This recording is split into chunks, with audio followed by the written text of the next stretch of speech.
Olá, meus caros alunos, espero que vocês estejam bem. Hoje nós vamos fazer a correção de uma atividade de sociologia que eu passei para vocês, e essa atividade ela diz respeito ao contexto de desenvolvimento da sociologia. Isso mesmo, nós vamos falar dos acontecimentos que marcaram aquele período histórico e que acontecimentos que vocês já leram a apostila e já sabem que acontecimentos marcaram o surgimento da ciência da sociedade, que é a sociologia, tá bom? Então, vamos, sem perder tempo, para a correção das nossas questões, certo? Aqui eu tenho um quadro resumo que vocês podem observar, certo? Um quadro que eu mesma montei, com algumas informações relevantes sobre o surgimento da sociologia. Então, nós temos aí no século XVIII alguns acontecimentos importantes que vão contribuir para o surgimento dessa ciência social. Nós temos aí, no século XVIII, o iluminismo ou ilustração, certo? Esse movimento político e intelectual, onde você tem vários nomes, como Voltaire, Montesquieu, Diderot, vários nomes que contribuíram para um pensamento intelectual dessa época. Você tem a Revolução Anticientífica no século XVII, e no século XVIII você tem o Iluminismo e o Renascimento como movimentos intelectuais importantes que vão dar base para as transformações que viriam mais na frente, no final do século XIX. Então, a partir daí, você tem novas concepções políticas, sociais e jurídicas, como o liberalismo político e o liberalismo econômico. Então, você tem o liberalismo político do John Locke, do próprio Montesquieu, como já falei, que nós vamos ver mais na frente, e você tem o liberalismo econômico do Adam Smith.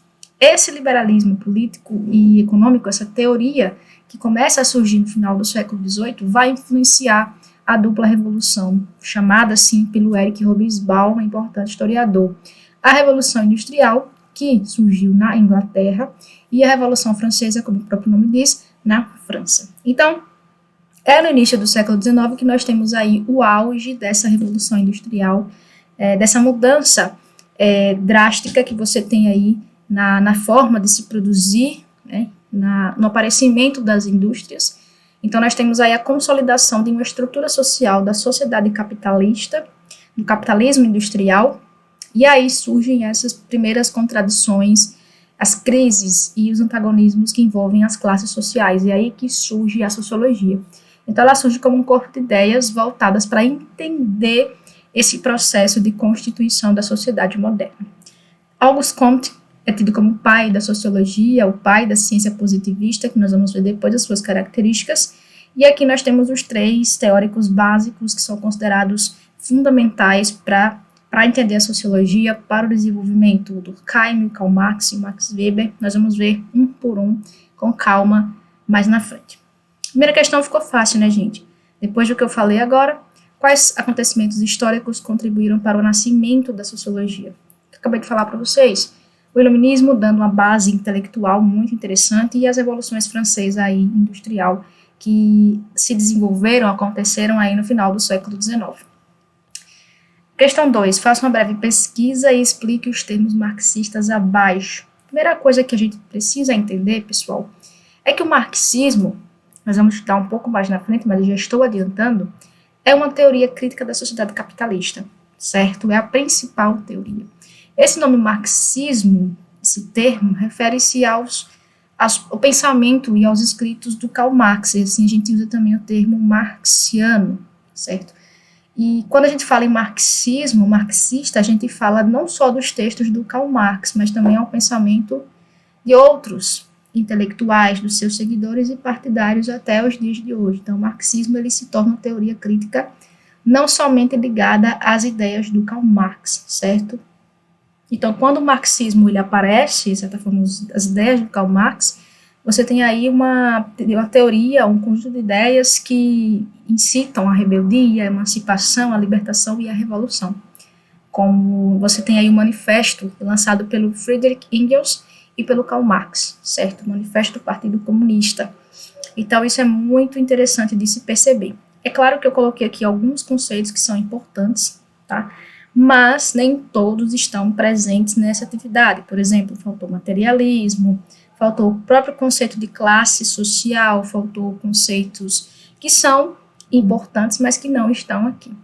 Nem por isso são menos importantes. Eu fiz apenas uma escolha no momento em que elaborei a atividade. certo? Letra A, luta de classes. Gente, para o Karl Marx, esse é o motor da história. Não é um enfrentamento entre pessoas que tenha inimizades, picuinhas, como a gente conhece, mas é um conflito histórico entre duas classes sociais, são muito importantes. Esse conceito de classe social, antes mesmo de ser cunhado, de ser criado pelo Karl Marx, utilizado por ele, já era utilizado pelo François Guizot, um estadista que viveu na França no início do século XIX.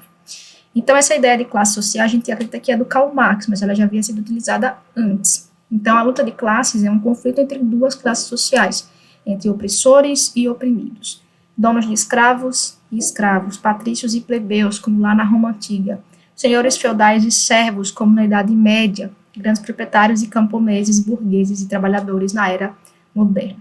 Então, ela é o motor da história, ou seja, esta contradição impulsiona o desenvolvimento da história segundo o Karl Marx.